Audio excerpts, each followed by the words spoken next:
Nous ne sommes pas trop vieux pour ces conneries.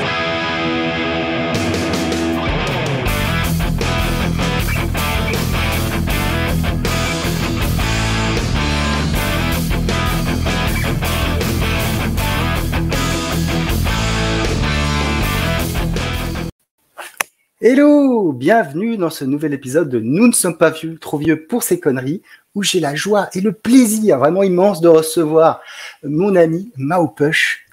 Alors Mao, comment ça va? Ça fait longtemps qu'on s'était pas vu, ça me fait très plaisir de te recevoir dans mon émission.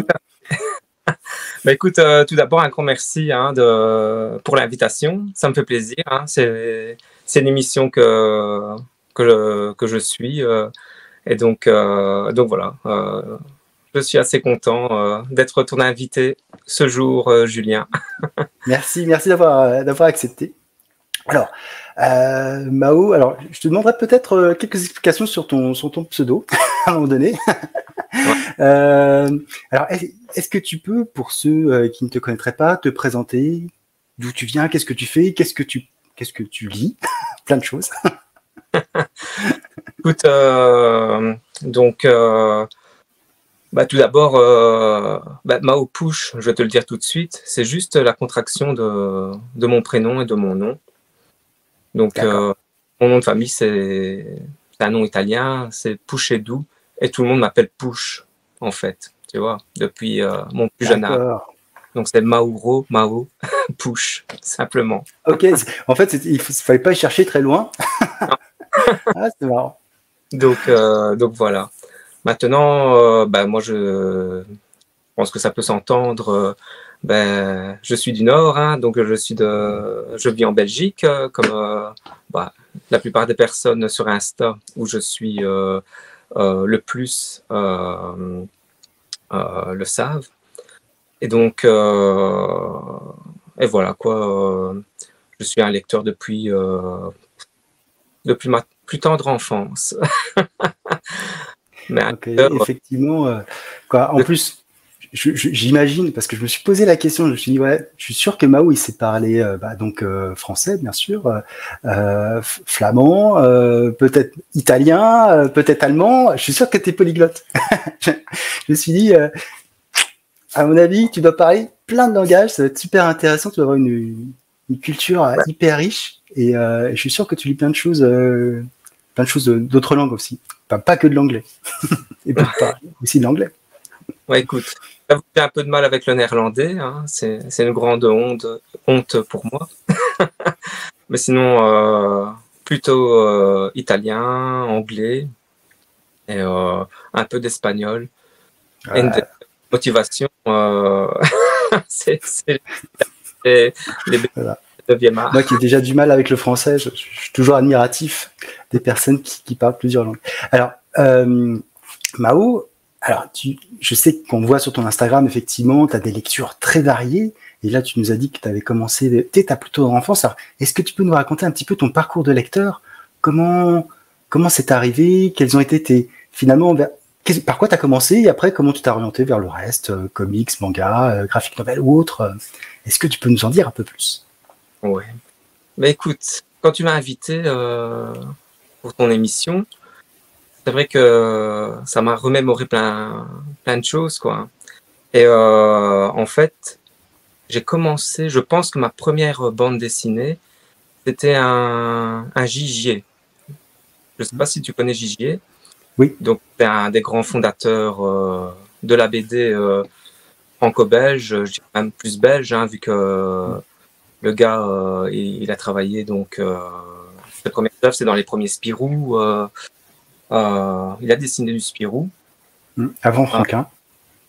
Donc, et donc, j'avais lu une BD que mon frère avait reçue à son catéchisme, c'est Don Bosco, qui a été réédité il n'y a pas longtemps. D'ailleurs, j'ai repris cette édition-là.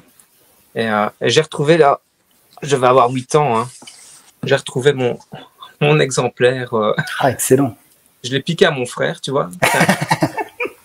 L'œuvre, elle date de donc, comment on dit en France, 76, 76.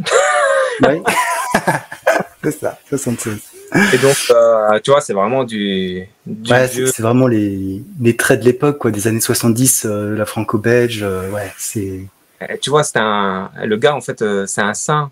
Et donc, dedans, il y a des miracles, vraiment, la contextualisation, vraiment, avec les miracles qui ont été reconnus pour qu'ils soient sanctifiés. Et c'était un peu mon premier super-héros dans mon regard d'enfant. Bah oui, des miracles à l'époque, c'est presque le super pouvoir. Donc, Ah, c'est vrai, c'est oui. marrant. Et, ouais. Et ça veut dire que, du coup, dans ta famille, il n'y avait pas forcément de lecture, ou vous n'étiez pas... Parce que là, tu avais 8 ans, ce qui est pas vieux, mais ce qui est pas non plus hyper jeune non plus. C'est-à-dire qu'il n'y avait pas un environnement familial où il y avait de la bande dessinée, des livres qui traînaient, ou peut-être que c'était... Je sais pas, Je suis issu d'un milieu ouvrier. Mes parents, c'est des immigrés. Et eux, voilà. eux, ils avaient, ouais, je vois, ils avaient autre chose à faire que dépenser les sous pour faire ça.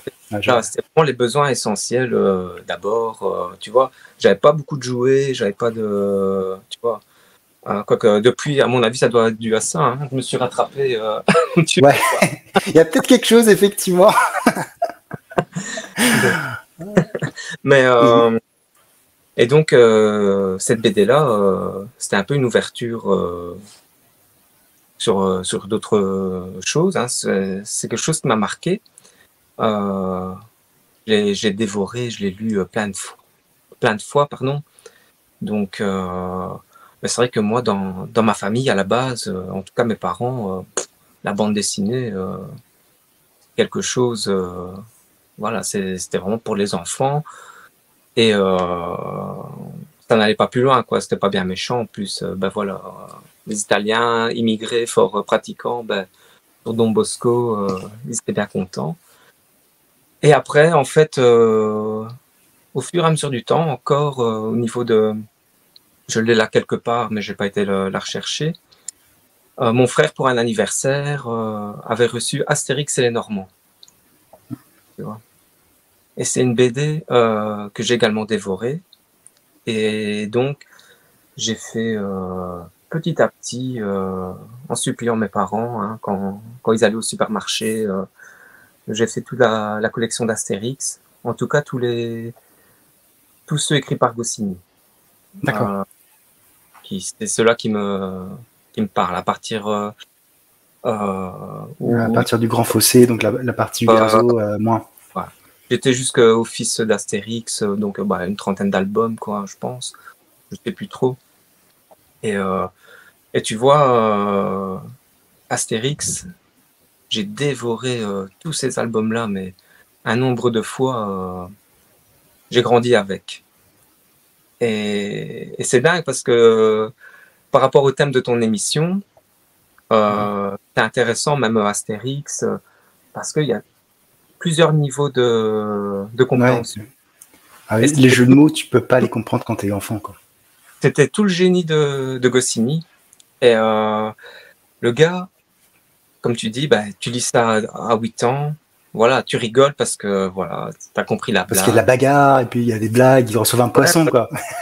Tu lis ça à 10 ans, tu comprends d'autres choses, donc c'est un peu plus fin. Tu lis ça à 15 ans, ben, là tu comprends aussi d'autres. Tu vois, par exemple, quels personnages ont été parodiés dans les BD. Ouais. Et donc, il y avait vraiment plusieurs niveaux de lecture avec les Astérix. Et finalement, au fur et à mesure du temps, on rigole des mêmes choses, mais pour diverses raisons, quoi. Mais c'est vrai que Astérix, ça reste. Voilà, c'est une BD dans mon cœur. Donc, tu vois, je comprends. Et en plus, ouais, les lectures de l'enfance que tu as lues, relues, re-relues jusqu'à plus soif, ouais, ça te marque. ouais. Ça te marque vraiment. Ouais, tous ces Astérix, je les connais par cœur. Hein. C'est vraiment quelque chose qui m'a marqué. En fait, la bande dessinée m'a marqué, j'allais dire, plus que d'autres supports, mais c'est pas vrai, autant que certains romans, en fait. D'accord. Et donc, voilà, hein, très vite, les Astérix, tout justement, m'ont amené. J'étais un lecteur insatiable.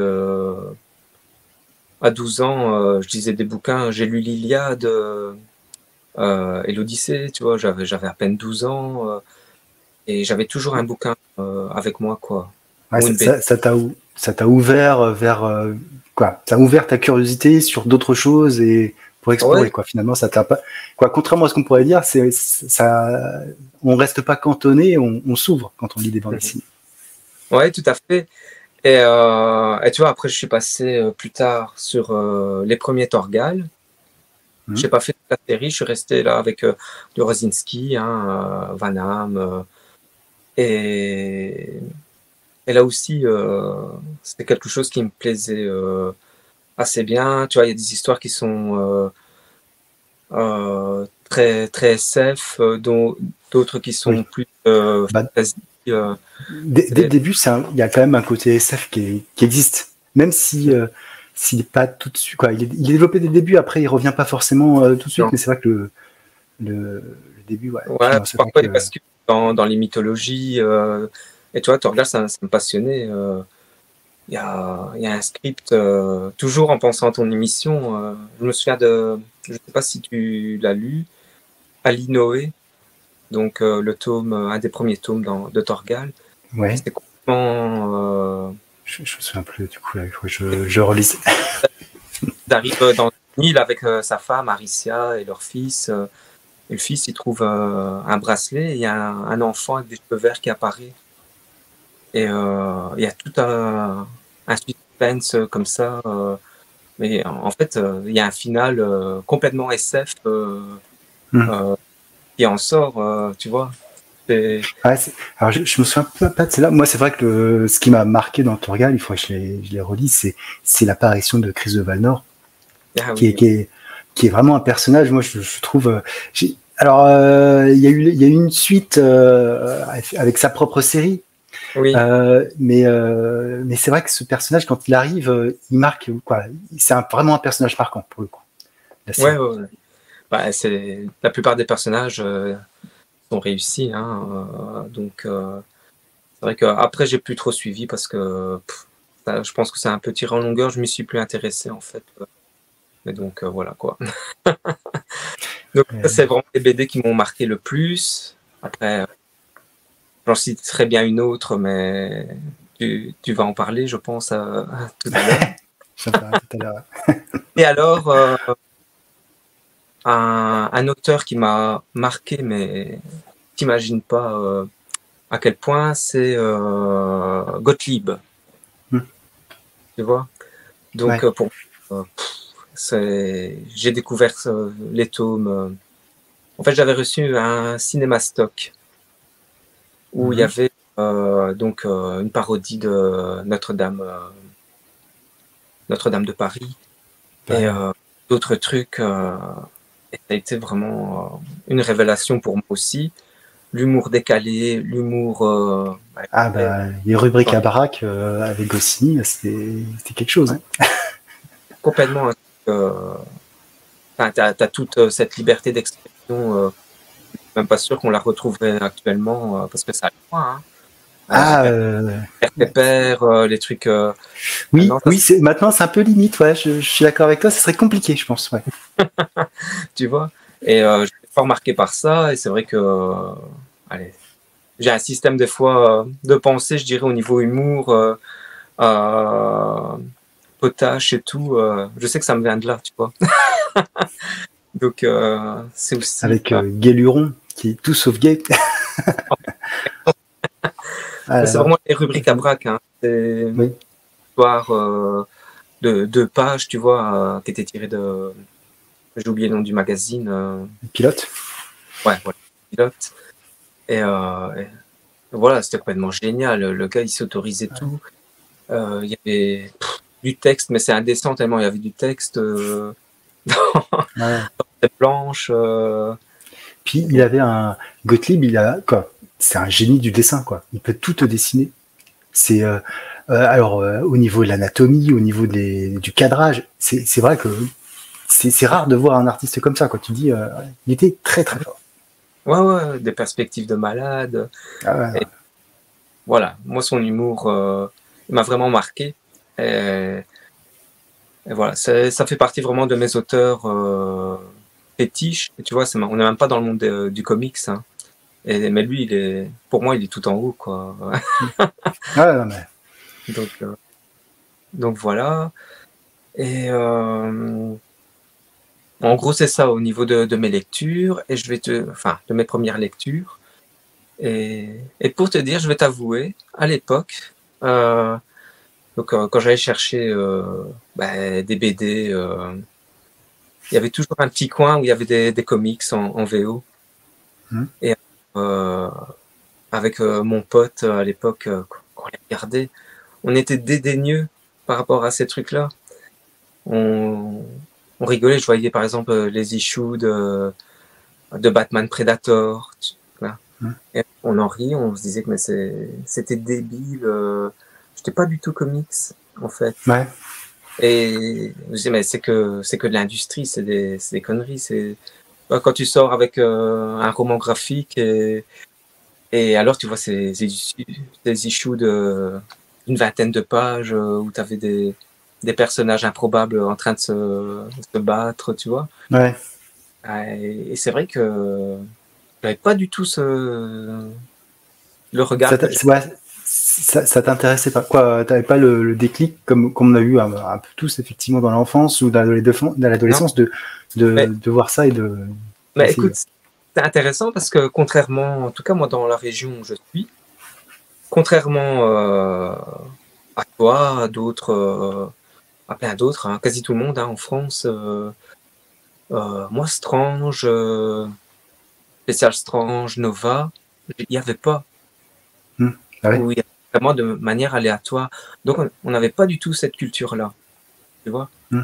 Et puis en plus en Belgique, c'était des prix différents qui étaient plus chers, il me semble. Sur la couverture, je crois que c'était écrit, il y avait.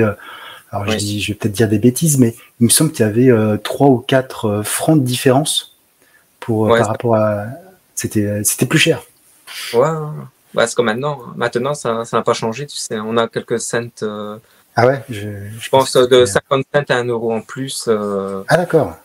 Ah ouais. Les comics sont chers actuellement en Belgique, peut-être même en Suisse, c'est encore plus cher. D'accord. Ouais.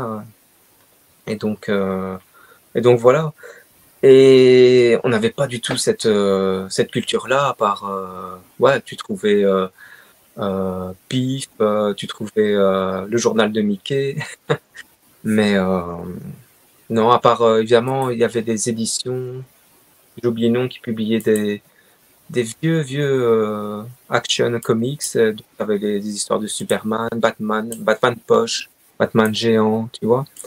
Mais c'était encore très, comment je vais dire, c'était pas les choses qui étaient vraiment relevées en vitrine ou tu vois. En tout cas moi, je suis passé à côté de tout ça à l'époque. Et j'ai un parcours assez différent de la plupart des gens que je côtoie dans les réseaux. Hein. Ah bah c'est vachement intéressant parce que effectivement ce que tu dis c'est culturellement nous effectivement on a toujours eu des Strange dans nos gares, tabac etc. Donc c'est marrant, moi je trouve ça passionnant de voir que d'un pays à l'autre en fait tu vis pas la même chose et tu lis pas la même chose et tu te construis différemment et non je trouve ça vachement bien. C'est très intéressant. Du coup, j'attends le moment où il va y avoir le déclic du comics, du pourquoi, du comment. Après, peut-être que dans d'autres régions, par exemple, Mister Carlo, peut-être que lui, il avait accès, tu vois, aux Strange, tout. En tout cas, moi, dans mon coin, il n'y avait rien, quoi. Et à part plus tard, il y avait quelques issues VO, mais je ne voyais même pas dans la librairie les comics en VF, tu vois. Donc, à mon avis, c'était encore très, très marginal culturellement et donc, voilà, quoi. Hein. J'ai entamé donc mes études supérieures. Donc, et donc, j'ai fait la connaissance d'un pote qui m'a prêté un coup c'est ça que mon parcours est complètement différent de, pour revenir à ça, de plein d'autres. Il m'avait prêté, je pense, Lobo The Mask. Donc c'était le spécial DC sorti chez Semic, le numéro 1, quoi. Et là, c'était avec Doug Mahnke et RQD. C'est pas RQD ou... Je crois que c'est lui. C'était l'auteur de The Mask, mais en tout cas, c'était Doug Mahnke. Et là, je connaissais de The Mask, je ne connaissais que le film, tu vois. Et c'est vrai, ça je devrais dire aussi au niveau cinéma. J'étais très marqué par les films Batman le défi, The Mask. Et j'étais un peu attiré, ça m'a ouvert un peu au niveau super-héros, quoi. Donc merci Tim Burton, tu vois. Ouais, c'est une parenthèse, mais je pense que elle a amené petit à petit un déclic aussi. Et donc, parce que Batman, j'étais le voir au cinéma, j'étais tout petit, mais et c'est vraiment une claque à plein de niveaux, quoi. Et donc, le gars, il me prête, pour revenir à la petite histoire, Lobo The Mask, et j'ai adoré. Et alors, il avait déjà plein de comics VF. Et il m'a filé, donc il m'a prêté les Darkness, qui sortaient à ce moment-là. Donc on est à la fin des années 90. Ouais. Quand Semic publiait tout ce qu'il y avait chez Image, quoi, une partie de ce qu'il y avait chez Image. 97, 98, tu vois. Et donc tu comprends aussi que quand je commençais à lire des comics, Semic venait de perdre la licence Marvel. Donc, moi, j'ai pas connu, et je vais te dire, pas connu Marvel tout de suite. Il m'a fallu au moins 2 ans, même pour m'y mettre, parce que toute la continuité, elle me faisait peur. Enfin, peur. Je me disais, mais on ne sait jamais rien. Ouais. Donc, j'ai commencé les comics. Un run qui m'a marqué et que j'adore. Pour moi, c'est au niveau des comics, c'est ce qui m'a permis ce qui m'a vraiment embarqué dedans. Ça peut être t'étonner, hein, parce que c'est pas. J'attends de voir. mais comme tu dis que tu as commencé après que Semic soit parti, le pire était avant, donc j'attends. En fait, c'est pas un auteur qui est facile en soi, et le run non plus n'est pas évident. Et pourtant, je suis tombé amoureux de ce truc-là. J'attendais mes JLA avec impatience. C'est le run de Grant Morrison qui était en kiosque. Donc j'avais recommandé à Semic, j'avais jamais fait ça, hein, tous les Strange, quelques Strange pour avoir le début. Et donc là, c'est l'engrenage, je suis tombé dedans, quoi. Et donc, ouais, en plus, moi je sais qu'à l'époque je les avais pas fait parce que j'étais. Alors moi je suis arrivé. Alors tu vois, je suis pas arrivé si tôt que ça dans les comics parce que moi je suis arrivé en 96. Donc aussi au moment où ça commence à changer côté Semic, j'ai acheté très peu de Strange. Moi j'étais plutôt côté Image. Ouais. Et en fait, quand Strange s'est terminé côté Marvel et qu'ils ont repris d'ici, j'ai pas tenté. J'ai pas tenté. Ouais. Et voilà. Et j'ai découvert ce run de JLA de Morrison beaucoup plus tard. Et c'est vrai que les premiers épisodes, t'es embarqué tout de suite, quoi. Ouais. Et moi, par contre, je suis resté très DC Comics, mais j'avais l'impression que que j'étais vraiment un des rares, quoi, parce que même autour de moi, là, c'était une librairie qui était remplie de kiosques, de mangas. C'était vraiment les spécialités de l'époque. Et donc moi je prenais toutes les séries qui paraissaient chez Semic et Marvel France, vu que ça s'appelait comme ça à l'époque, j'y touchais pas, quoi.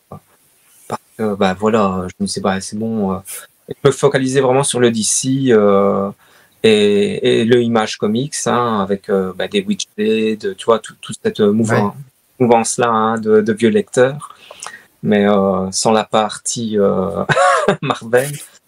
Et m'a fait vieux lecteurs, mais à l'époque c'était neuf, quoi. On n'avait jamais vu ça, quoi. Ah oui. Je me souviens, quand on a effectivement Witchblade avec cette Sarah Pezzini qui commence avec ce gant, etc. Il y avait quand même des scènes. Enfin, qu'on n'avait jamais vu, quoi. C'était vraiment un film d'action, quoi. Bah ouais, The Darkness, voilà, c'était à l'époque, pour moi, c'était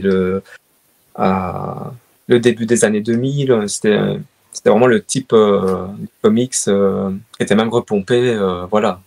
Chacun se repompait, mais bon, ça c'est l'histoire des comics aussi, hein. Ouais. Le côté violent, le côté sombre, c'est le cas de le dire avec The Darkness, mais Puis il y avait de l'humour un peu noir, je crois, dans The Darkness, avec ces petits gobelins qui se formaient. Il y avait un petit peu d'humour oui. noir. Ouais, tu vois, c'est des choses qui m'ont marqué. Après des séries des Génération Comics, où là j'ai découvert Alan Moore aussi, avec son Suprême. Tu vois, il y avait eu deux kiosques qui étaient parus donc sur sa revisite de Suprême à un personnage de Awesome Comics. Ouais. Une espèce de... qui avait repris à Liefeld. Quand on y pense, ouais. Et il en a fait un hommage à Superman. Voilà, c'est complètement génial. En tout cas, je l'ai relu qu'une fois depuis, hein, mais en tout cas, c'est des choses qui m'ont marqué.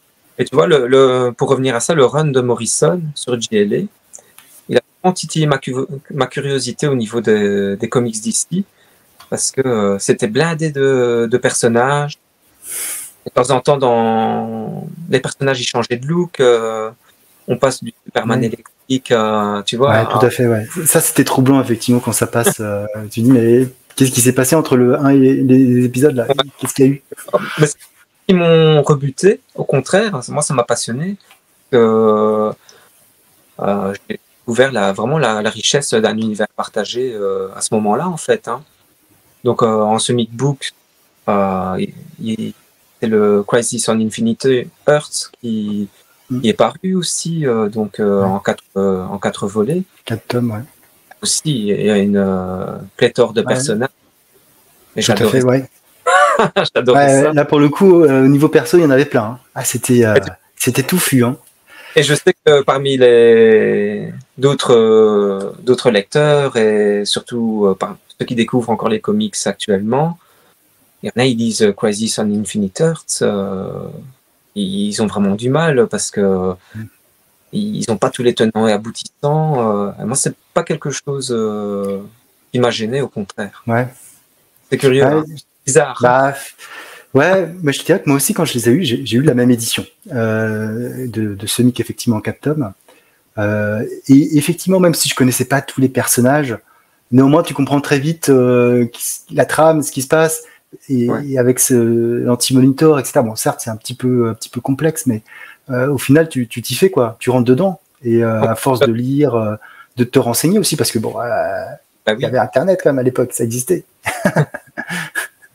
Mais et en plus le concept de remodeler l'univers, parce que d'ici c'était le gros bordel avant. Rien que ça, je trouvais ça génial comme idée. Parce que des crossovers, il n'y en avait pas eu 100 000 avant.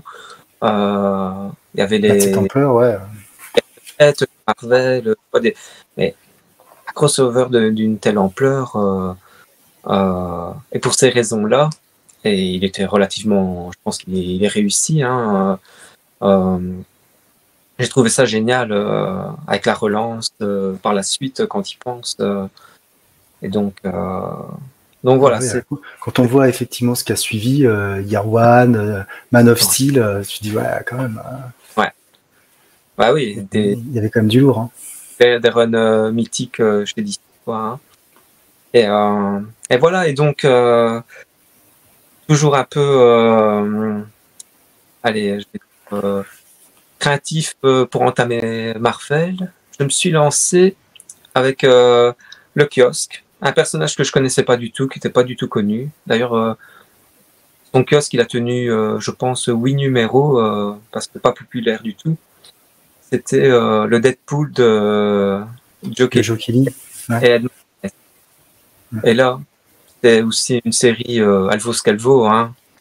moi, j'ai un affect particulier avec cette série-là, donc j'aime bien. Maintenant, c'est pas non plus une méga. C'était fun à l'époque. Franchement, c'était fun, quoi. Quand tu lisais ça, avec ce trait de McGuinness qui était très particulier, quoi. Maintenant, on est un peu habitué, mais à l'époque, ça sortait des standards, en fait. Ouais. C'était complètement rond, ces doubles pages, ces histoires décalées avec Hulk, etc. C'était très bon. Et ça allait bien avec le Deadpool de Jockey, parce que c'était un peu cartoon. Et donc, et cette série-là, en fait, t'avais pas besoin vraiment de prérequis. Il y en avait, parce que il y avait un passif. Il y avait Black Tom, tous les personnages. La mythologie. Franchement, c'était vraiment pas gênant, hein, en fait. Non. Tu pouvais te dire, moi je connaissais pas Black Tom parce que les X-Men ça n'a jamais été ma tasse de thé. Et au final, voilà. En plus, alors je les ai plus, mais il me semble qu'il y avait un éditorial qui était pas si mal pour resituer un petit peu le contexte. À minima en tout cas, juste pour dire voilà, t'as besoin de savoir ça et puis c'est parti quoi. Mais ouais, c'est ça. Par exemple, amoureux de Sirène, tu vois, donc des X-Men et c'était pas encore les X-Men, hein, Sirène, hein, c'était X-Force, je pense. Ouais, c'était une autre équipe. Ne me demande pas laquelle parce que je sais pas. Voilà, il y avait un peu de prérequis, mais bon, il y avait rien de génial. Et cet humour qu'il y avait là, pour moi, ça marchait bien. C'était pas le Deadpool aseptisé tel qu'il est maintenant, je vais dire. En tout cas, pour moi, c'est un personnage que j'apprécie parce que j'ai l'impression que souvent il est... Allez, c'est un personnage un peu maltraité, entre guillemets. Ça me dérange de dire ça parce qu'il y a des gens qui aiment bien les séries récentes, mais je les trouve parfois creuses par rapport à ce qui a été apporté avant, quoi. Hein. C'est un peu de l'humour. Je trouve qu'il a perdu quelque chose. La du comics a fait que, et les films ont fait que il fallait produire. Et donc, malheureusement, j'ai plus le même entrain pour Deadpool qu'avant. Donc voilà. Et donc après, Marvel, ça a été facile en fait, finalement. Parce que voilà, c'est pas si difficile de devenir un fan de Marvel. Il suffit de s'y lancer en fait. Parce que j'ai enchaîné en fait avec le deuxième kiosque Spider-Man. Donc c'était le run de Straczynski, hein. Tu vois, donc et là j'ai plus jamais lâché Spider-Man. Ouais, je comprends. Donc ça a enchaîné après avec Ultimate Spider-Man de Bendis. Voilà, mais je ne pouvais pas faire un mois sans ces kiosques-là, quoi. Puis il y a eu les fameux Marvel Icons avec donc les kiosques, avec les New Avengers également. Avengers Civil War d'un côté, Annihilation de l'autre en même temps. Et c'était une période de dingue chez Marvel, quoi. Donc moi, j'ai grandi avec Marvel dans ça. Et donc, depuis, voilà, je suis complètement... Un peu pareil. Un peu pareil, c'est vrai.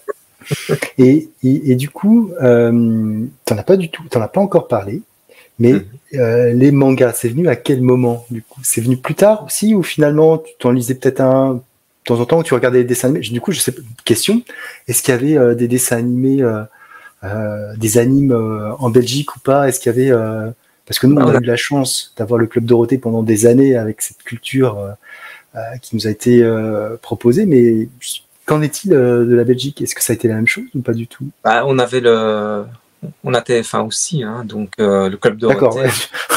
Ok, autant pour moi, je peux repartir. Les animes, j'ai toujours regardé, tu vois. D'accord. Il y avait Récréa 2, donc j'ai eu droit évidemment à Cobra, Albator, enfin voilà. D'accord. Candy, Ouais. les Oscars, et puis après les Chevaliers du Zodiaque, mais ça, Je suis Zodiac. j'avais des frissons à chaque fois que Ah je. bah ouais, ça, Et c'est excellent, les Chevaliers du Zodiac. les Dragon Ça, Ball. c'est vraiment le top. Donc, j'en avais parlé un peu avec Camille, mais moi, je me souviens d'une anecdote, je vais me permettre de t'interrompre, mais les Chevaliers du Zodiac, à l'époque, j'étais tellement fan qu'un jour, je me suis retrouvé chez des amis, avec un garçon, etc. Et en fait, on était en train de jouer, et puis, à un moment donné, j'étais un peu timide, et je me suis dit, ouais, est-ce qu'on peut allumer la télé à telle heure? Parce que il y a l'épisode des Chevaliers du Zodiac. Ah ouais. Et bon, il avait demandé à ses parents et puis on avait pu regarder l'épisode. Mais toi, c'était l'épisode où il se battait, où il allait vers la maison du poisson où c'était rempli de roses, etc. C'était pas un épisode extraordinaire, mais voilà, il fallait que je le voie, quoi, parce que c'était à fond. C'est terrible hein, quand on loupait un épisode. Ah non, j'aurais fait la même chose. C'est vraiment passionnant, hein, l'arc. C'est ça. C'est quand il y a des trucs qui marquent. Hein. Tu te dis, bon, ouais. Tu prends sur soi, tu demandes. Voilà, okay. Ouais. Pour les mangas, j'avais lu, on m'avait prêté Akira, la version colorisée. De chez Glénat, ouais. Également, hein, début des années 2000, j'avais dévoré, quoi. Mais voilà, c'était un manga, mais c'était ma seule expérience avant longtemps. Et voilà, curieusement, j'en avais pas cherché d'autres. Et un jour, ils ont sorti les doubles éditions de Dragon Ball. Tu vois, l'édition un peu. Ouais, l'édition orange, ouais. Après la multicolore pastel, ils avaient sorti ça. Ouais. Et donc, voilà, j'ai sauté le pas. Et voilà, ce qui fait que Akira Toriyama aussi, je le comparais à un moment donné pour certaines séries aussi un peu. Je retrouvais un peu l'humour absurde de Gottlieb aussi, tu vois. C'est pas vraiment ça, mais j'aime. Comme j'ai des affinités avec cet humour gottliebien, je me marrais pour les conneries de Toriyama.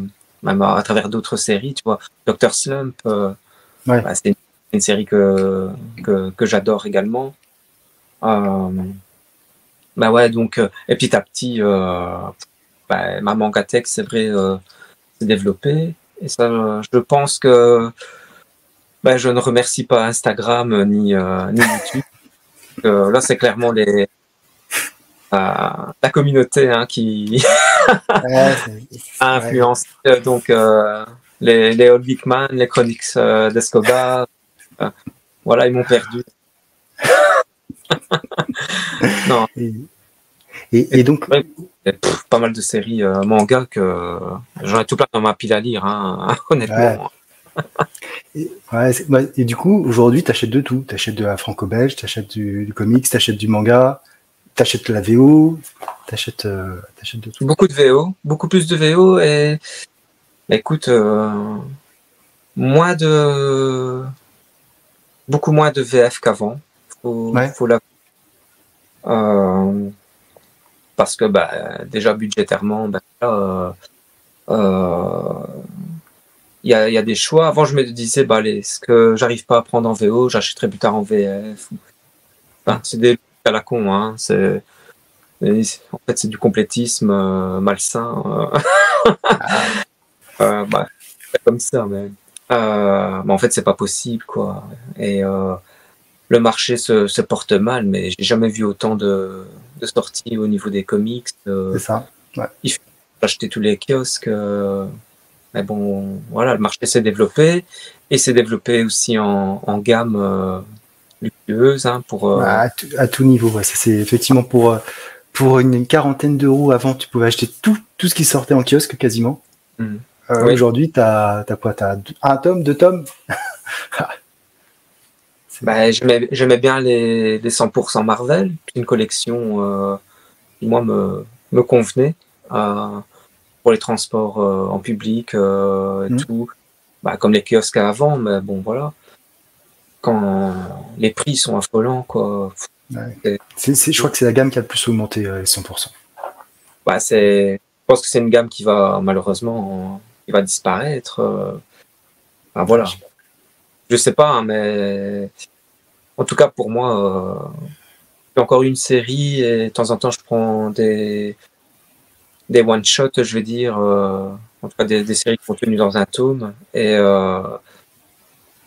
bon, j'arrête, quoi. Je préfère passer à du trade paperback en VO, qui est souvent moins cher, et qui a un format souple, moi, qui me convient mieux. Même si beaucoup aiment... si on est attaché quand même au hardcover. Je sais pas, je suis plutôt team souple, moi. Mais après, Ouais. ça dépend. Ça dépend. Il y a des trucs que tu dis, j'hésite. Mais globalement, si tout était en souple, je cracherais pas dessus. Ouais. Je regrette les 100% Marvel qui étaient en souple. Ça, c'était vraiment l'idéal pour moi pour lire. Ouais, c'est vrai que c'était. Là, moi j'aimerais bien, mais bon, c'est ce qu'ils ont fait là pour la collection des super-héroïnes. Je trouve que c'est un super format. Vraiment, c'est idéal, confort de lecture top. Mais bon, c'est malheureusement un format promotionnel. C'est pas un format durable en fait. Ouais. C'est autant au niveau de la qualité que. Ouais. En même temps, ça, je m'y attarde pas parce que c'est pas des collections qui m'intéressent, parce que la plupart des histoires, pas toutes, je les connais, tu vois. Ouais. Faire connaître aussi, je pense, donc les comics.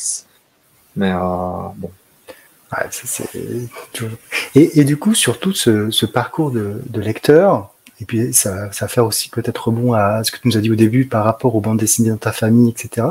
Est-ce qu'on t'a dit, mais là, Mao, ce que tu lis, mais c'est pour les enfants, passe à autre chose. Est-ce que tu as eu ce type de remarques, surtout quand on voit ta collection derrière, quoi. Je veux dire, tes étagères, je pense que tous ceux qui viennent la première fois chez toi doivent être assez impressionnés. Savoir. Ici, on est dans une pièce. En fait, il y a une partie bibliothèque, une partie chambre. Et en fait, quand tu arrives chez moi, tu vois même pas un bouquin, en fait. Ça, c'est quelque chose. Et ma femme veut pas être envahie. Je comprends pas. Donc, en fait, elle dit déjà, allez, elle a l'impression d'être dans un magasin, quoi, tu vois. Donc, ça fait partie des compromis. Et donc, c'est les gens, en fait, ceux qui viennent dans cette pièce-ci, dans ma bibliothèque, c'est des gens, des potes, des passionnés de BD ou quoi. Mais quand tu viens chez moi, au prime abord, c'est des initiés déjà. C'est déjà des initiés. D'accord. Et écoute, pour répondre à ta question, bah oui, premièrement mes parents, eux,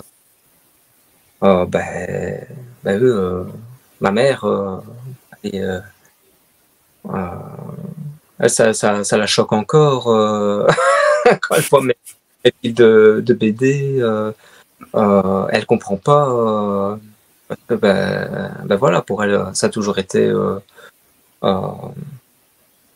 c'est destiné aux enfants dans son imagerie.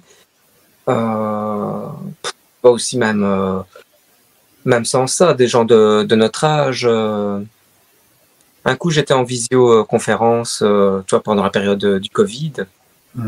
J'étais comme ici, tu vois. J'avais un collègue et il rigolait parce qu'il y avait, je pense qu'il y avait ce truc-là qui était derrière, tu vois. Et écoute, il se foutait un peu, il voyait les BD et il rigolait, quoi. Ça lui faisait penser, je sais pas, ça faisait gamin, quoi, tu vois, pour lui. Ouais. Et donc, c'est vrai que des remarques comme ça, J'en ai eu, mais avec le temps, ça, je pense que ça, enfin, ou c'est une impression, j'ai moins ça qu'avant, quoi. Euh, Ça a évolué, hein. Oui. Je me rappelle moi-même, dans le temps, quand j'étais ado, j'avais des BD, mais j'en avais pas 15 tonnes comme maintenant. Mais ouais, c'était un peu la même chose quand je rigolais des comics que je voyais, tu vois. Et donc, euh, donc c'est vrai qu'il y a des gens qui pensent encore que le 9e art, quelle que soit sa forme, hein, que ce soit un roman graphique franco-belge, que ce soit un comics, aussi roman graphique ou non, euh, le 9e art, pour pas mal de monde, reste une sous-culture. Maintenant, euh, avec les films, tu vois, sur les super-héros et tout, quoique ça a double tranchant. Ouais. En tout cas, il y a toute une période qui a fait que ça a intéressé les gens, de découvrir du Marvel, du DC. Maintenant, peut-être moins parce que bah voilà, le niveau des films, sauf un ou deux récemment, Ouais, c'est pas. c'est des blockbusters. Ça... Ouais, c'est blockbuster, ouais, c'est ça. Donc, mais en tout cas, c'est vrai que j'ai eu quelques remarques de ce type-là, surtout dans le milieu familial. Bon, voilà, mais rien de. C'est plutôt vraiment une incompréhension ouais. des choses, quoi. Voilà, c'est ça. C'est. Oui, Adorer un film et ils imagineraient pas lire la BD dont c'est issu. Il y a des gens qui ont adoré Watchmen. Quand tu leur dis que c'est une BD, ils tombent un peu des nues. Ou V for Vendetta, tu vois. Et donc, voilà, quoi. Ils font pas le saut non plus. Que c'est... Ouais, ils font pas le saut et ouais. Après, c'est quoi? Tant que c'est vrai que c'est toujours une question. Moi, j'ai eu via cette émission, j'ai eu plein de sons de cloche effectivement via cette question. Et c'est vrai que c'est mine de rien, comme tu dis, il y a quand même une évolution parce qu'effectivement, je pense que maintenant la culture geek dans son ensemble est beaucoup plus présente qu'avant. On est moins isolé. Mais ça reste effectivement, c'est pas parce que les personnes connaissent qu'elles vont forcément lire et qu'elles vont découvrir les pépites qu'il peut y avoir, parce il y a vraiment comme tu disais, hein, des graphic novels ou autres qui te remuent. Hein. C'est pas toujours la joie et le bonheur. Ça fait aussi réfléchir et ça peut aussi reprendre l'actualité et des témoignages. Et je crois d'ailleurs que tu vas nous parler d'un titre assez fort. Quelle transition. Il s'agit. Je trouve que c'est un titre qui est tout à fait opportun. Hein, donc, Mouse, comme on peut le voir à l'écran. Et en fait, c'est une œuvre de Art Spiegelman, si je n'écorche pas son nom. Et bah oui, c'est un titre déjà qui me faisait de l'œil depuis longtemps parce que voilà, c'est une œuvre. C'est une œuvre culte, quoi. Tout le monde en parle, quoi. Tout le monde en a parlé, même si tout le monde ne l'a pas lu. Ouais. Ça parle à tous les amateurs de bande dessinée. Tout à fait. En fait, Mouse, c'est un récit de vie. Donc c'est Spiegelman qui nous raconte l'histoire de son père survivant de la Shoah. Et donc le gars, en fait, pour revenir aux origines du bouquin, il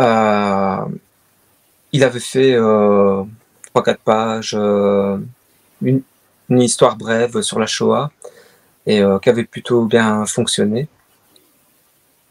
Et donc un jour, il veut développer ça Et il en parle à son père, et il commence des enregistrements. Et ça, c'est compté dans la BD, en fait. C'est mis en images, ça fait déjà partie de l'histoire. Et pendant des mois, il va enregistrer les témoignages de son père. Et donc, ben voilà, on découvre ben voilà, les événements, le début des événements, donc famille juive, tout ce qui se passe, je dirais malheureusement de manière assez classique. Hein, ça rappelle d'autres œuvres comme Au nom de tous les miens ou La liste de Schindler. Enfin voilà, on est vraiment dans le témoignage historique. Mais ce qui est bien entre guillemets dans cette œuvre-là, c'est que, et c'est là que c'est très fort à plusieurs niveaux. Il y a tout ce récit qui est poignant de l'histoire de Vladek, donc le père de Art Spiegelman, qui fait tout pour s'en sortir, qui sauve sa famille comme il peut au fur et à mesure du temps, hein, des mois, des années, pour survivre. C'est un survivant avec un grand S. Donc c'est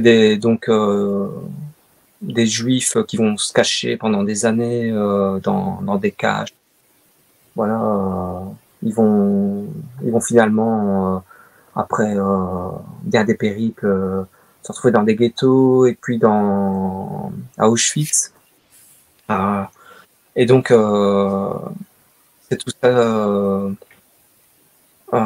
qui est déjà poignant en soi et raconté, mais vraiment avec une transcription qui est d'autant plus touchante que c'est le fils d'eux qui raconte ça, qui met en image ça, avec cette comment on dit en fait cet anthropomorphisme, hein, en fait.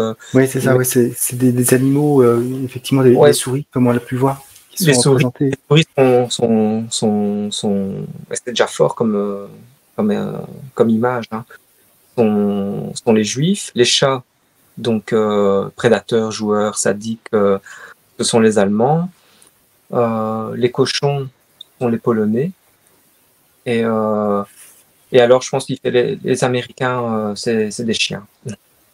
Donc tu vois, c'est et en fait, ce qui est aussi poignant, c'est que en fait, il y a deux temporalités dans ce récit. Parce que son père qui raconte les histoires, donc on voit les événements donc durant la guerre, et alors il y a les événements au moment où ils sont comptés entre guillemets, c'est-à-dire il met en image sa relation difficile avec son père. Il s'entend pas avec son père, et voilà, il y a un conflit qui est là, hein, sans en dire de trop. Et c'est vraiment touchant. En fait, il doit terminer son mouse, hein, son bouquin, mais voilà, ça le pèse d'aller voir son père, ce râleur, et donc avec des valeurs. Son père, c'est un radin, c'est voilà, son fils fait jamais vraiment rien de bien. Voilà, c'est assez conflictuel. Et aussi à travers cette histoire, donc je disais que c'était poignant à plusieurs niveaux, c'est que cette BD, ce récit, je préfère dire récit, c'est aussi un exutoire pour l'auteur, car en fait, sa mère, et ça on l'apprend très vite dans la BD, dans les premiers chapitres, elle s'est suicidée, en fait. Et donc, quelque part, il parle aussi de ça. Et en fait, Donc, et ça crée aussi des tensions parce que son père veut pas du tout parler de sa mère. Il y a même plus une image, il y a plus rien. Il y a D'accord. un passage qui est assez, enfin voilà, qui est assez difficile pour l'auteur, c'est qu'à un moment donné, il veut la version de sa maman. Donc, il cherche le journal intime de sa mère. Donc, elle avait tout noté, les événements, jusque dans le camp de concentration. Et à un moment donné, voilà, en fait, ce, ce cahier, ces carnets, ces notes, n'existent plus. Quoi. Et là, le gars, il s'emporte contre son père. Enfin, voilà. C'est vraiment, ça touche aussi vraiment, c'est très intimiste en fait. Et on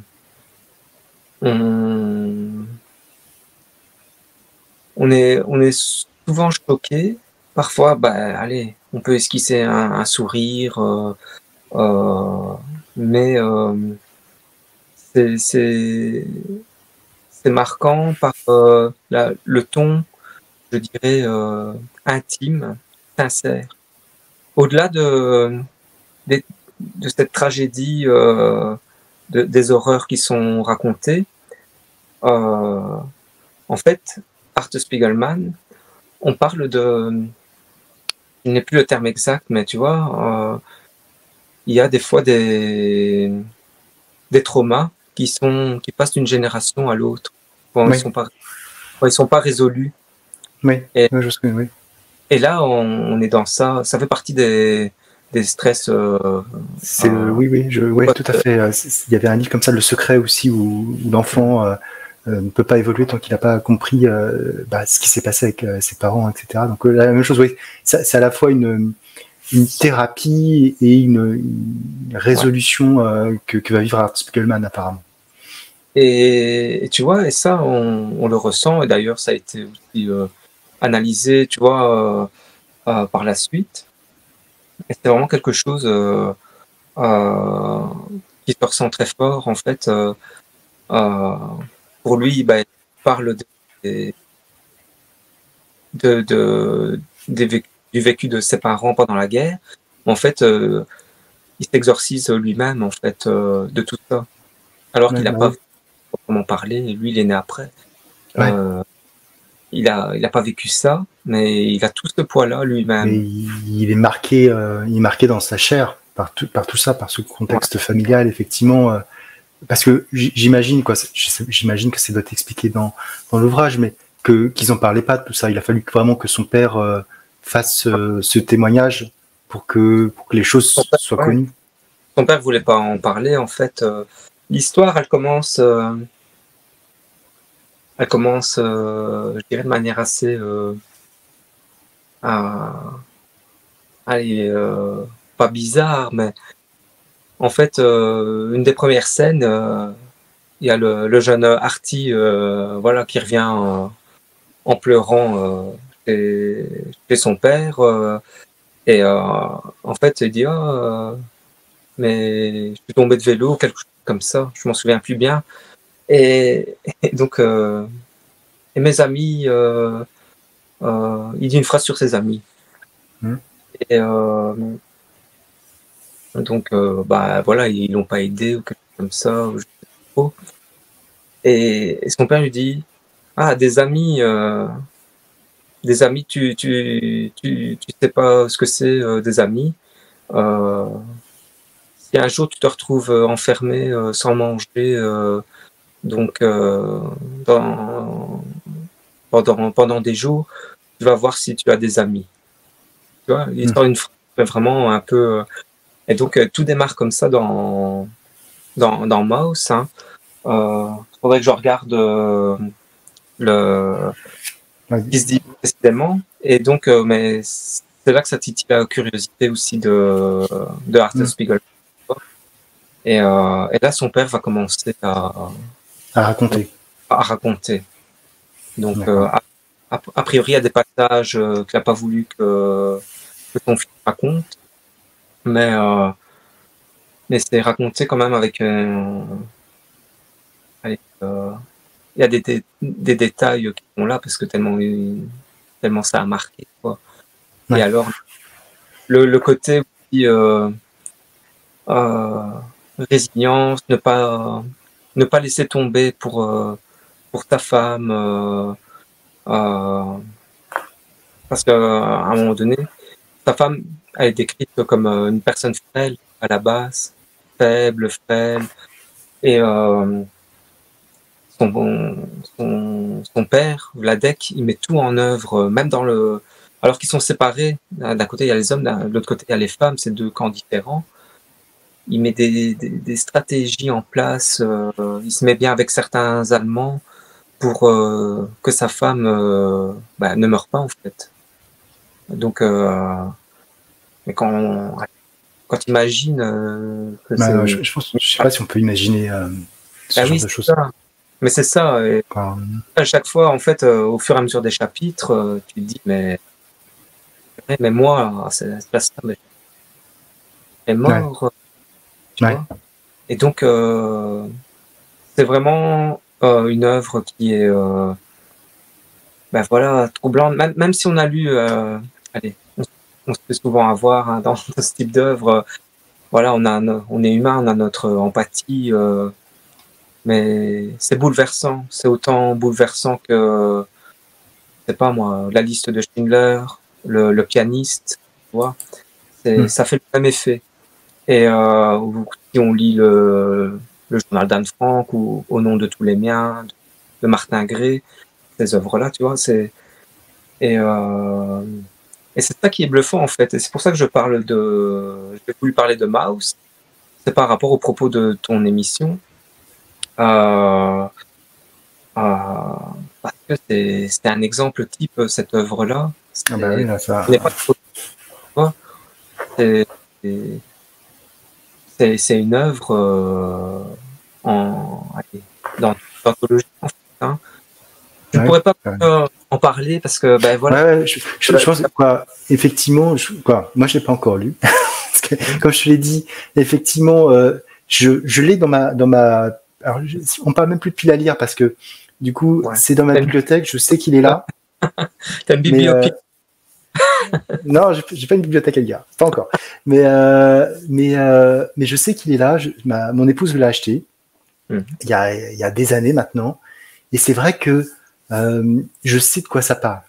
Voilà, on sait tous de quoi ça parle parce que je pense que personne qui apprécie le 9e art ne peut pas connaître cette œuvre. Ça fait partie des œuvres vraiment cultes qu'il faut avoir lues et qui, comme tu l'as dit, sont vraiment un témoignage historique fort.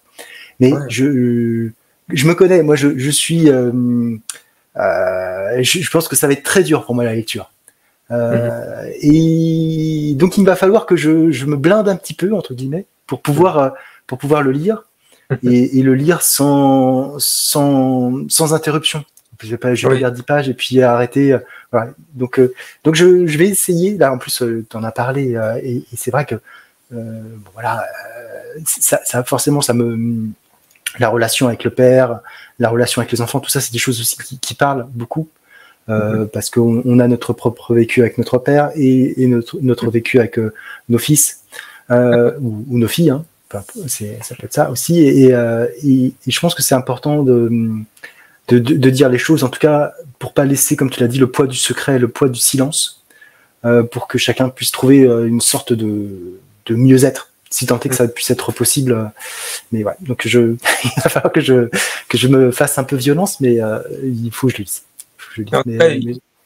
Moi je le recommande parce qu'il est il est bien pour en tant que témoignage historique, donc et comme mise à nu en fait, le gars il se dévoile, mais en même temps j'imagine qu'il il se guérit à travers ça quand il a écrit au fur et à mesure les chapitres. Et franchement, c'est une œuvre lire à plusieurs titres et il n'y a rien à dire. C'est là où on voit, toi, je vais faire un parallèle parce que le parallèle est intéressant, et c'est que on poserait pas la question par rapport au cinéma. Tu as cité tout à l'heure la liste de Schindler. On se poserait pas la question de dire voilà, c'est réservé aux enfants, ou il faut le voir en fait. Et là, justement, ce livre, il faut moins l'avoir lu à un moment donné quand on est prêt, mais l'avoir lu parce que ça, voilà, c'est il y a pas de raison de se priver de ce témoignage parce qu'il est sous format d'une BD. Au contraire, je trouve en plus, j'imagine que quand il a dessiné, il doit y avoir il y a forcément quelque chose qui passe parce que c'est presque organique le dessin quand tu fais. Donc j'imagine qu'il a mis beaucoup de choses dedans. Bah oui, bah ça se ressent. Hein. Et en fait, ça se lit très vite. En fait, la publication originale, c'est 2 tomes. Hein. Il y a une partie qui démarre en 86, et l'autre partie, je pense que, je dis pas de bêtises, c'est début des années 90, en 91. Et là, on a... Enfin, moi, c'est l'intégrale. Hein, Ouais, l'intégrale, ouais. Moi aussi, j'ai l'intégrale. Et franchement, pour montrer le propos, hein, je vais faire un peu comme Camille. Hop. Je vais te mettre en grand, comme ça, hop, pour montrer plus. Ouais, et donc, c'est très... c'est très... Il y a des ambiances très, très austères. De toute façon, il faut dire aussi que c'est du noir et blanc. C'est aussi un trait qui est particulier. Ce sont effectivement des personnages anthropomorphes. Voilà. Avec la signification de chaque, comme tu l'as dit tout à l'heure, les chats, les souris, les cochons, etc. Donc, en plus, on se sert du symbolisme animal pour faire passer aussi des idées. Et ce qui est fort, c'est que, en fait, maintenant, on parle de roman graphique, mais à l'époque, c'était juste un comic underground. Tu vois? Oui, tout à fait. Ça fait partie du comic underground. C'est ça qui est dingue. Spiegelman, il a fait beaucoup d'underground, de choses comme ça. Ouais. Donc, voilà, tu vois. On revient à l'histoire de la sous-culture, et finalement, on se retrouve avec ça, quoi. Donc, donc voilà. Le rôle des médias, hein. On parle beaucoup dans les comics, on parle beaucoup des genres des comics, mais c'est surtout leur rôle en tant que média, tu vois, qui est important, hein, au-delà de... Et là, ça remplit son job, quoi. Ouais, c'est clair. Voilà. Merci Mao pour cette belle review.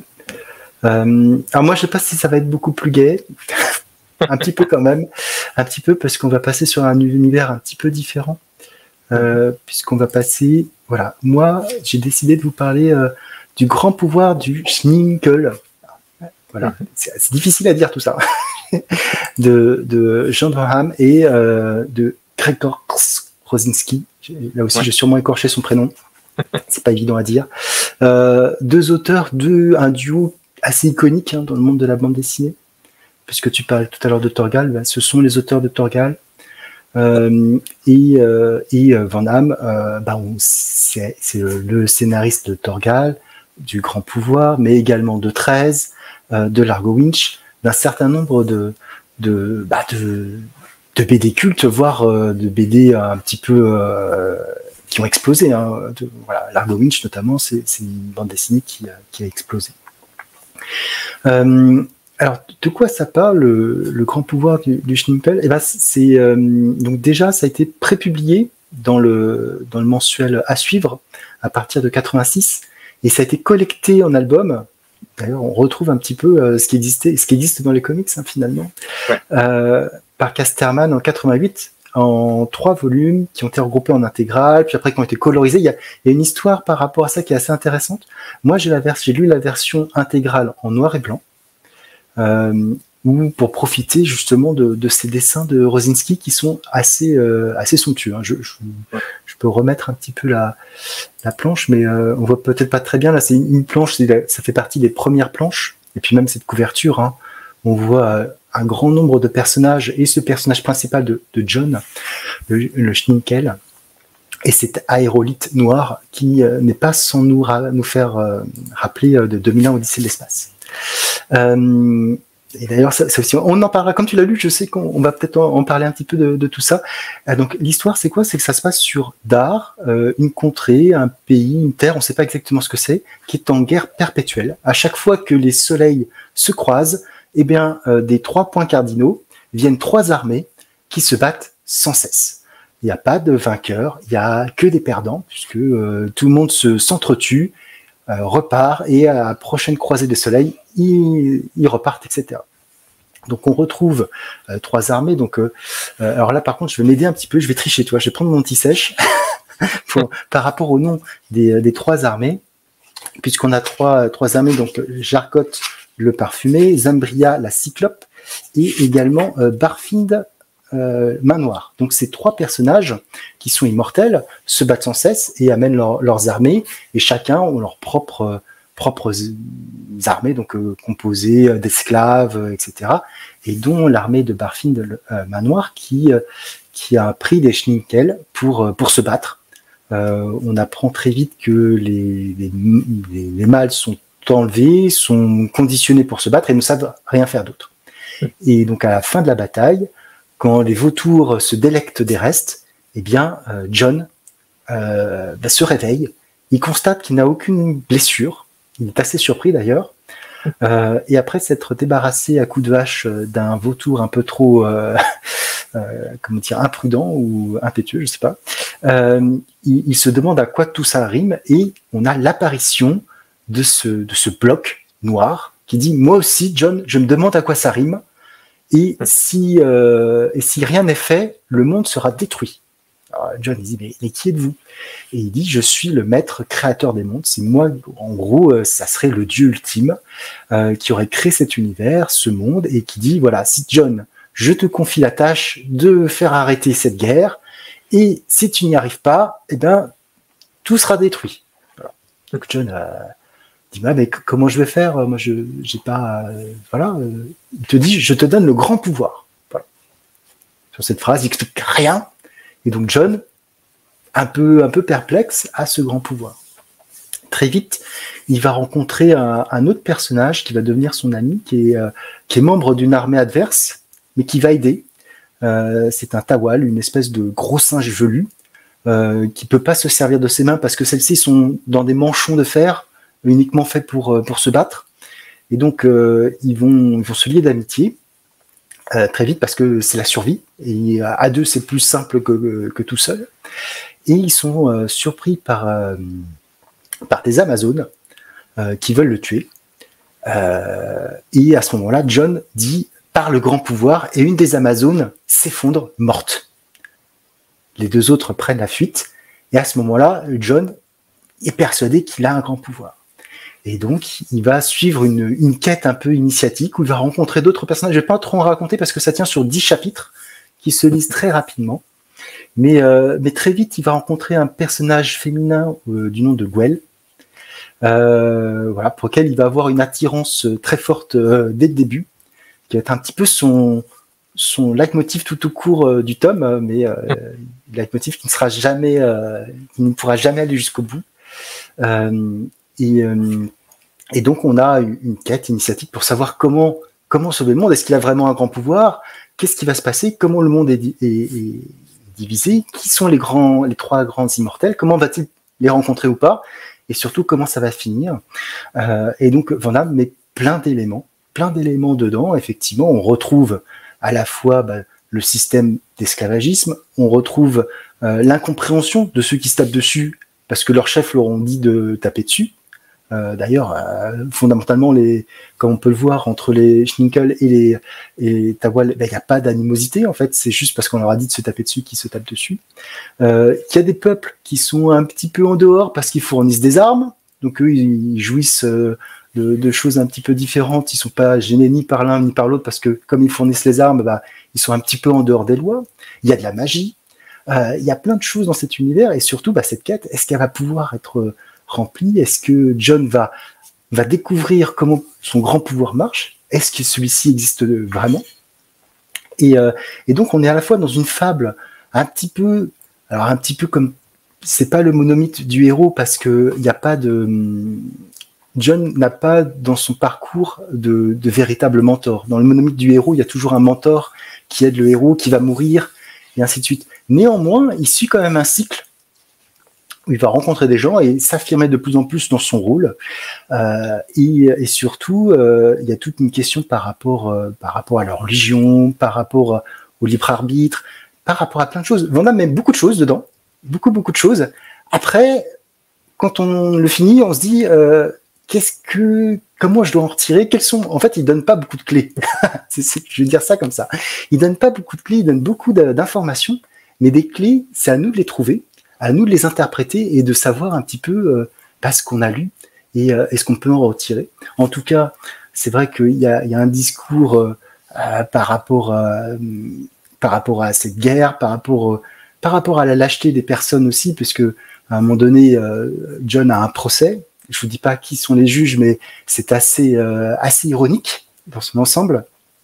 La trahison, il y a vraiment beaucoup de choses, et c'est vrai que ça se lit très très vite. Je l'ai lu, pour tout dire, c'est une relecture, parce que moi je l'avais lu au lycée. À l'époque, c'était un camarade qui me l'avait prêté. C'était d'ailleurs assez surprenant, parce qu'il m'avait prêté à la fois L'Enfeuste de Troie et ce livre. Et c'est vrai que le grand écart était assez fort entre les deux, même s'ils parlaient tous les deux d'un peu de fantaisie. Et c'est vrai que ce livre m'avait bien plu à l'époque, mais en le relisant maintenant, je me dis, ah oui, il y avait quand même des choses que je n'avais pas comprises, même si à l'époque, je pense que mes hormones étaient un petit peu comme celles de John. Mais ouais, il y a de l'humour, mais il y a aussi un sous-texte effectivement assez intéressant. Je sais pas du coup, Mao, toi qui l'as lu, j'imagine que toi aussi tu as des choses qui t'ont marqué dans cette lecture. Tu voulais pas en parler tout à l'heure, mais dans les livres dans les BD qui t'ont marqué, celui-ci en fait partie, il me semble. Oui, tout à fait. Hein. Bah écoute, déjà c'est une œuvre, déjà comme tu le disais, qu'au niveau la partie graphique déjà elle est sublime. Noir et blanc, on profite. C'est incroyable. On profite des planches. Enfin voilà, c'est génial. Et moi je me souviens à l'époque de sa sortie, il y avait eu un peu, c'est pas vraiment une polémique, mais parce que à l'époque ce n'était quand même qu'une BD. Hein. Comment? Il y avait ce parallèle avec un peu Jésus, tu vois. Bien sûr. Et je sais que ça avait un peu choqué. Il y avait eu un petit débat là-dessus. Voilà, moi je l'ai découvert à l'époque de sa sortie dans ce format intégral. Et voilà, c'est une œuvre qui reste mémorable parce qu'en fait, le personnage principal, pour moi, c'était rare de voir. C'est pas un héros, le personnage principal. Aussi, des fois, il est puéril, il est. Voilà, il veut faire le héros, mais des fois c'est sous couvert arriver à ses fins au niveau de ses pulsions sexuelles. Donc, en fait, c'est typiquement un personnage qu'on a balancé en fait dans l'arène. En fait, c'est d'ailleurs au début, on lui dit toi t'es là, donc c'est toi qui vas le faire. J'ai pas envie de chercher quelqu'un d'autre. C'est toi, t'es ici, t'étais au mauvais endroit au mauvais moment, c'est toi qui vas hériter de cette tâche. Voilà. C'est pas un héros, il n'est pas imprégné d'un héroïsme. C'est tout à fait l'opposé. Et c'est ça qui est bien dans cette histoire, c'est qu'au fur et à mesure de l'œuvre, surtout avec ce final de mémoire, parce que je l'ai même pas feuilleté ici, voilà, on arrive dans une dimension religieuse vraiment très imagée. Oui, une dimension religieuse et une dimension plus forte, effectivement, parce que le grand pouvoir se révèle à la fin, sur les dernières planches, et on sait de quoi il en retourne. Et je trouve que c'est d'autant plus fort quand on le sait, ce grand pouvoir, de quoi il retourne, surtout dans notre monde actuel, finalement. Voilà, c'est une belle leçon la fin.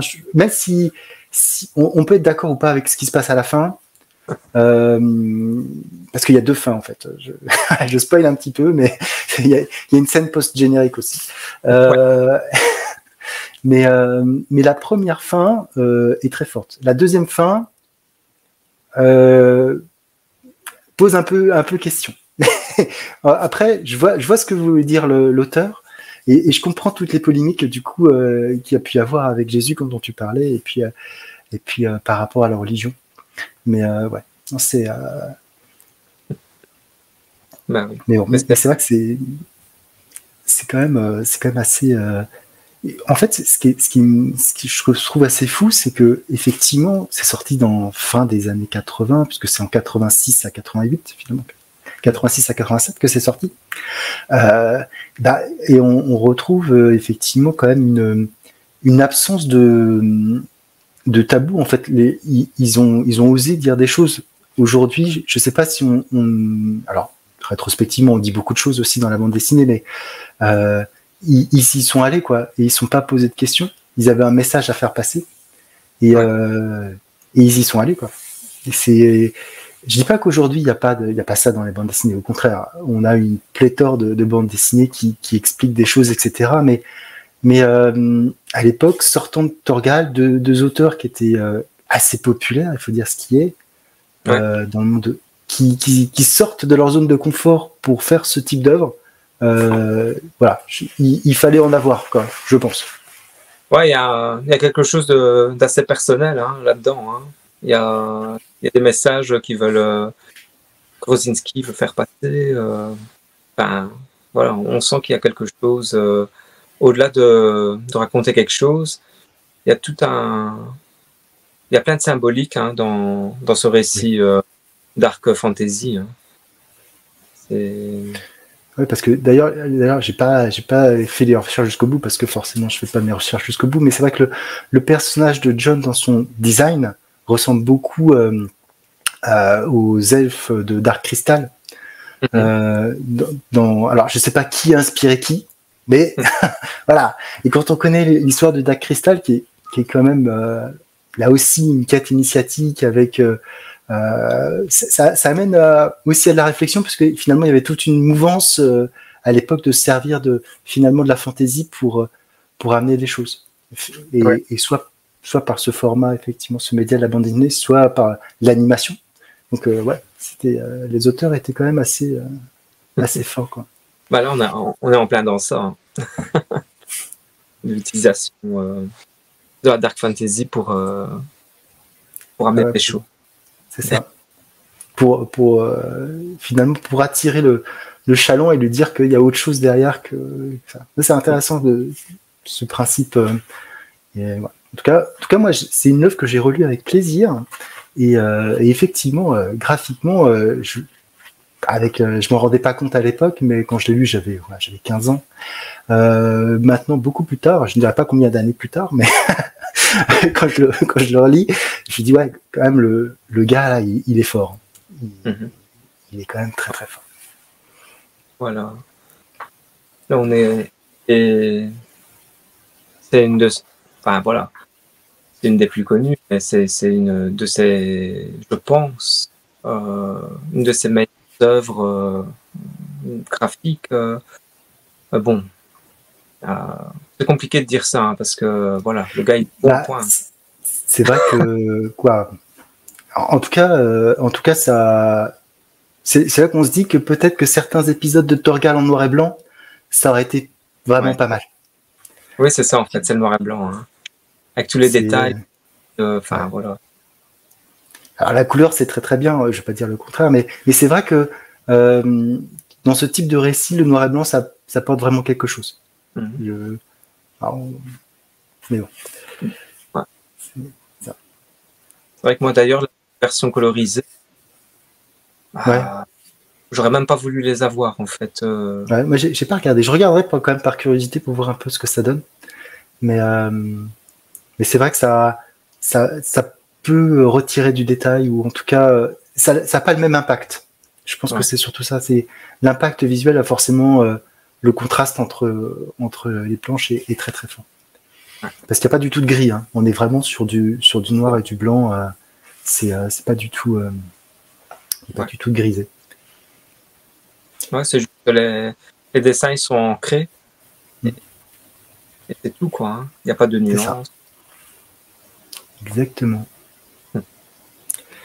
Et bien, j'en ai terminé avec cette review.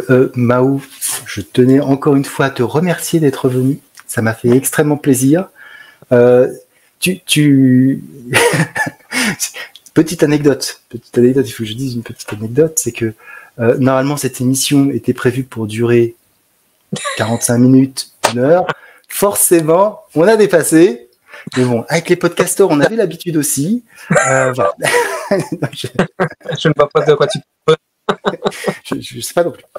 Il y a eu quelque chose, il y a un truc. Hein, en tout cas, je te remercie d'être venu.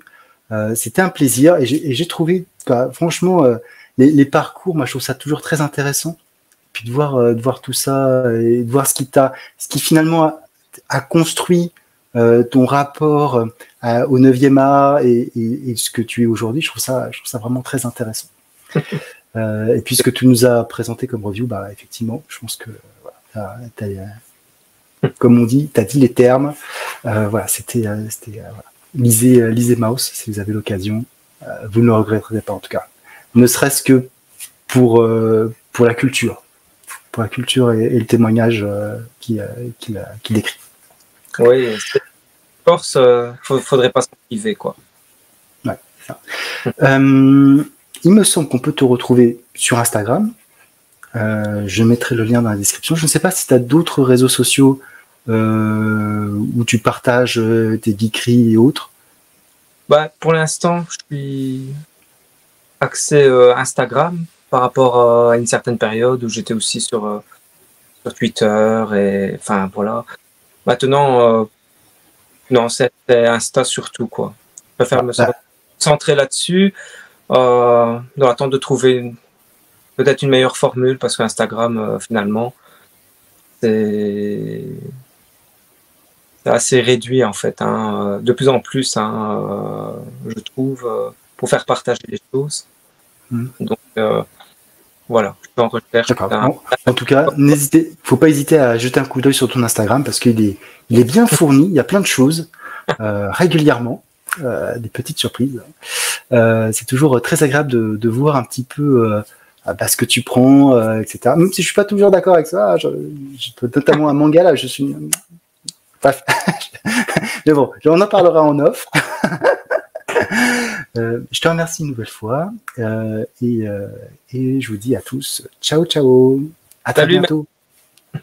Ciao. Hop. Nous ne sommes pas trop vieux pour ces conneries.